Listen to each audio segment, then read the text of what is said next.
ماتم کرتے کرتے خون نکلا, مر گئے, کوئی شہادت نہیں ہے, خودکشی ہے. آپ کہہ سکتے ہو اللہ میں حسین کے غم میں رو کے میں نے یہ سب کچھ کیا, اللہ کہیں گے تمہیں کس نے کہا تھا یہ کرو؟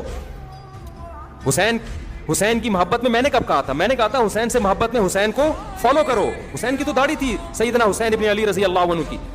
حسین ابن علی رضی اللہ عنہ تو ظلم کے خلاف ڈٹ گئے, کمپرومائز نہیں کیا.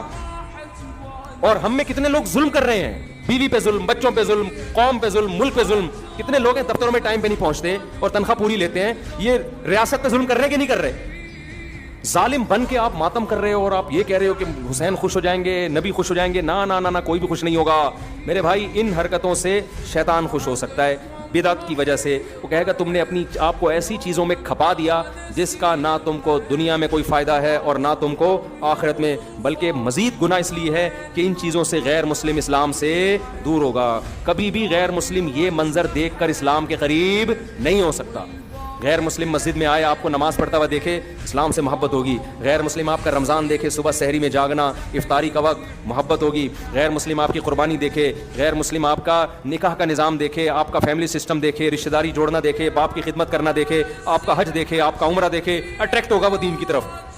نہ آپ کا ماتم دیکھ کے اٹریکٹ ہوگا, وہ کہے گا یار یہ کیا وحشیانہ عمل ہے, یہ تو ہیومن رائٹس کے خلاف ہے. تو اس لیے اپنے آپ کو چاہے شیعہ ہو چاہے سنی ہو, ایران میں بھی ماتم پہ پابندی ہے, پتہ ہے آپ کو, کھلے عام نہیں کر سکتے.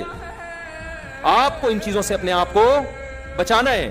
اور کلوا من الطیبات, ہمیں جو اللہ نے پیپر دیا اس میں دو ہی چیزوں کا سوال ہوگا, کھا کیا رہا ہے, کر کیا رہا ہے. سمجھ آ رہی ہے بات؟ کھانا بھی کرنا ہی ہے لیکن اللہ نے اس کو الگ سے بیان کر دیا نا, کیونکہ لوگ کرتے بہت کچھ اچھا ہے, کھانے میں ڈنڈی مار دیتے ہیں, اور کچھ کھاتے صحیح ہیں, کرنے میں کیا کر دیتے ہیں, ڈنڈی مار دیتے ہیں. کھاتے تو بڑا پاکیزہ حلال ہیں, کام غلط کر رہے ہوتے ہیں. تو اللہ نے اسلام کو دو لفظوں میں سمیٹ دیا, کھاؤ بھی حلال اور کرو بھی حلال, پاکیزہ کرو. یہ دو ہی سوال ہوں گے, 50 نمبر کے یہ سوال ہے میرے بھائی. اس کے علاوہ تیسرا کوئی سوال, باقی اسی کے ذیلی سوالات ہیں, اسی کے ذیلی سوالات ہیں جن کے آنسر آپ کو دینے ہیں. اس کے علاوہ جو کچھ آپ کر رہے ہیں ربیع الاول یا محرم میں, حلیم میں, سبیلیں لگا کے, ماتم کر کے, کالے کپڑے پہن کے, یا ربیع الاول میں ہرے ہرے بن کے, ناچ گانا کر کے, لائٹیں تمبو لگا کے, حلوے بانٹ کے, یہ سب آپ کا ہیڈ ایک ہے. اللہ اس سے متاثر نہیں ہوگا. آپ یہ کچھ کرتے ہوئے مر بھی جائیں, شہید بھی ہو جائیں, اللہ میاں نے اس کا اجر نہیں دینا. اللہ کہیں گے وہ پیپر ہے ہی نہیں جو میں نے دیا, تم اپنی طرف سے اخفل طریقے سے کر رہے ہو تو کرتے رہو, کوئی فائدہ نہیں.